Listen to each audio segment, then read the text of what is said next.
And federal Conservative leader Pierre Polievre is speaking to reporters here in Toronto, calling for, well, let's listen. The level of a criminal prosecution. And you've said before that you respect freedom of speech even for odious views.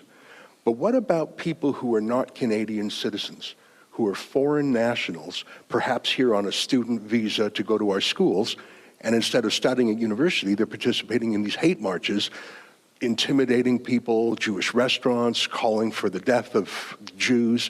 Again, not criminal level, but these are foreign nationals. Would you support canceling the visas and deporting foreign nationals who, instead of doing what they came here to do, are spreading hate at these pro-Hamas rallies?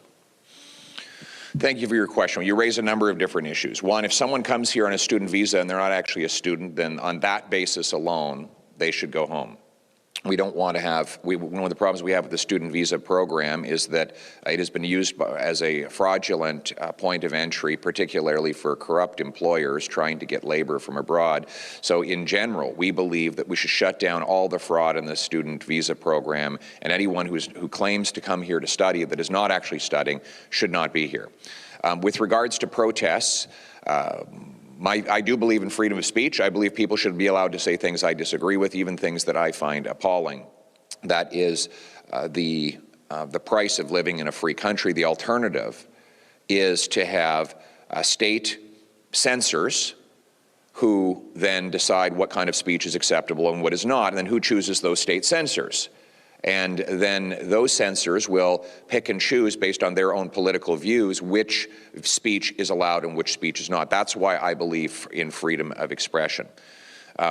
You mentioned, for example, if someone stands up and calls for violence against a particular group, they can, under the current criminal code, be charged with incitement.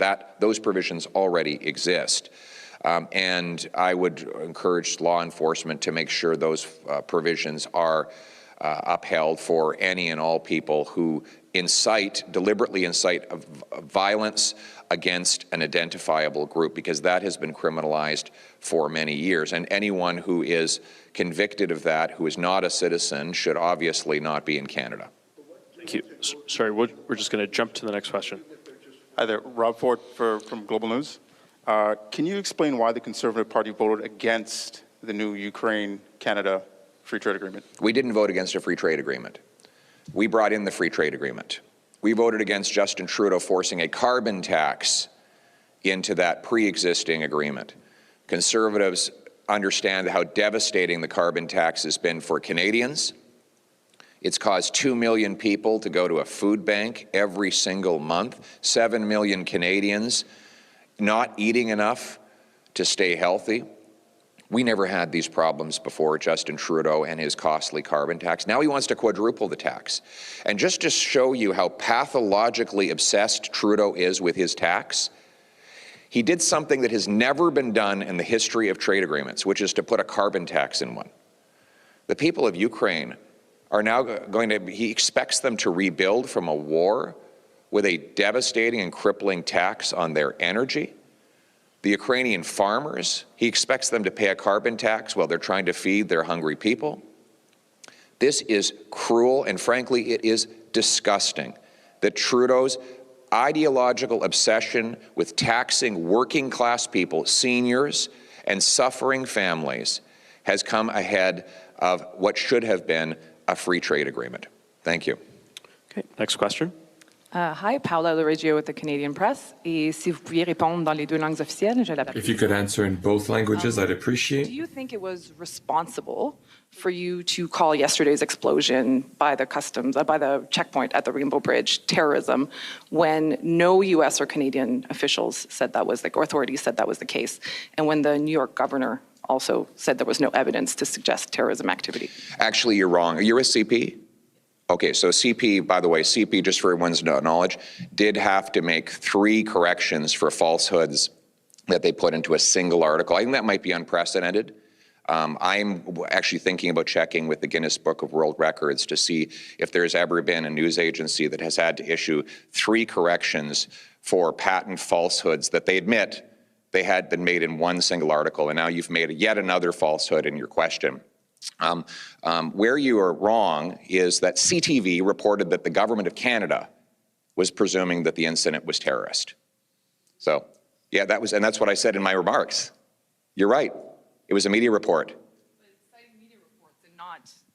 Which is what I said in the House. I said there are media reports. And you think that's a responsible thing to go on to make that kind of a statement at the time without speaking? What kind of statement?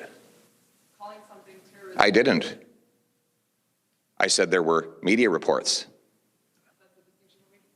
No, there's no distinction.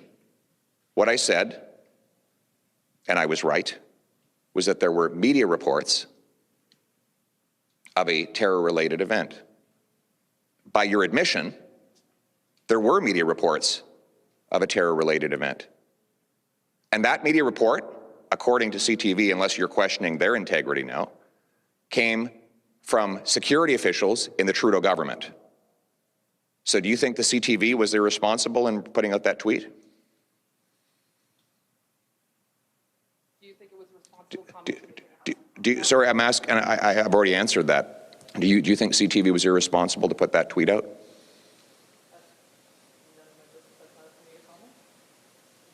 Well, you just did comment. Okay. So, I just hope you're not going to print something that you have to apologize for again. Okay. Oui, la presse canadienne a dû déjà So the Canadian s'excuser press pour des already mauvaises had to informations, la apologize désinformation qu'ils ont for publiée wrong par information, rapport à mon disinformation égard. that they published about me. Quelques semaines, A few weeks ago, the Canadian press had to correct for 3 falsehoods in one article. This might be a record. I've never seen a situation where a single media article needed to correct 3 times. It's really incredible. Even today, we've heard wrong information coming from the Canadian press. I said there were media reports that there was an incident that is presumed as being terrorist happened on our border. It was CTV who tweeted, indicated that it was des officiers du gouvernement Trudeau. Donc, si la presse canadienne pense que c'est irresponsable, la presse canadienne devrait faire des plaintes par rapport à CTV. C'est ça mon commentaire. I should also add, I think CP does work for CTV. So this is very awkward now, where we have CP attacking someone that they do work for. CTV is a client of CP, and now we have CP attacking CTV's reporting. Now, this is a very awkward issue. I don't know if there's a way that the two news agencies can sort that out. Thank you. Okay. Next question. Lila Sarah, Canadian Jewish News. You spoke about the demonstrations and freedom of speech, but we've seen multiple large demonstrations in Toronto and Montreal, certainly that are quite frightening for the community. Would you take any action against these large demonstrations? People have the right to demonstrate as long as they do so peacefully.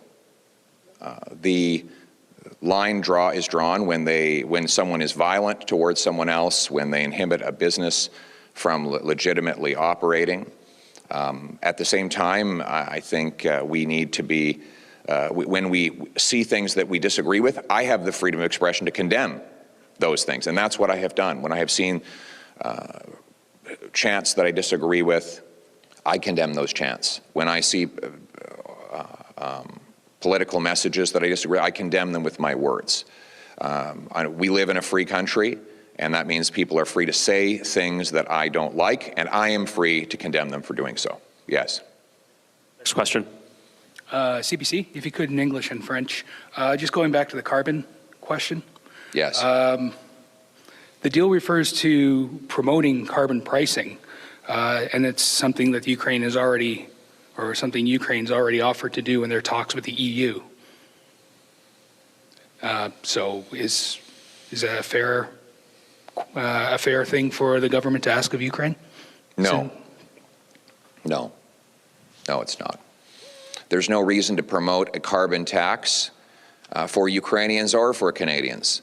The carbon tax is crippling our people. It's driving up the cost of food, gas, and groceries. It's driven a record-smashing 2 million Canadians to the food bank. Now Trudeau wants to quadruple the carbon tax on your food, gas, and groceries. This is going to force seniors to choose between eating and heating. A better thing to do would be for him to amend the agreement, throw that carbon tax clause out, and to top it off, to pass Bill C-234, which would take the carbon tax off our farmers so that they can feed us more affordably. Thank you. Thanks. Next question, sorry. Oui, Radio-Canada, Toronto. Hier, les conservateurs ont voté Yesterday, the Conservatives voted against C-316 to make the judicial contestation usually used in minority francophone situations. Why turn your back on these minority? No, that's not true. That's not true. We are for minority communities, and we will always protect the rights of francophones and minorities throughout the country. I think that the government's approach isn't trying to do that. Our approach will protect linguistic rights, education, and healthcare for Francophone communities, and this legislation doesn't accomplish that. This question is from Kevin Gallagher of CTV News. The Independent Senators Group are accusing your House Leader Andrew Scheer of tweeting out a most wanted poster of two senators, encouraging people to call them and ask them why they shut down debate on Bill C-234. It resulted in a threatening phone call to one senator's office that resulted in police telling her to leave her home. Did this tactic go too far? The common sense conservatives are pushing Liberal senators to pass the Bill C-234 to take the carbon tax off our farmers who feed us. And our call is for people to let these senators know that there should be no more carbon tax on our farmers because we already can't afford the price of food. We encourage people to make those calls in a respectful, intelligent way. If someone has been threatened, then they should be, whoever uttered that threat should be held accountable. I receive threats all the time, as do members of my caucus. It's terrible when it happens. That does not change the fact that taxing our farmers makes food more expensive for everyone, and that's why senators should immediately pass common sense conservative bill C-234 to take the tax off and let our Canadian people eat affordable food. All right, thank you very much. All right, that is federal Conservative leader Pierre Polievre speaking to reporters, taking questions on a number of matters here in Toronto. He talked about the need for an anti-hate task force in this country to address the rise in hate crimes. That's something we've been seeing all over. Pierre Polievre also facing questions after he prematurely and incorrectly called yesterday's car explosion in Niagara Falls, in Buffalo, in fact, a terror attack. In the House of Commons, Polievre blaming the media and the Canadian press for that.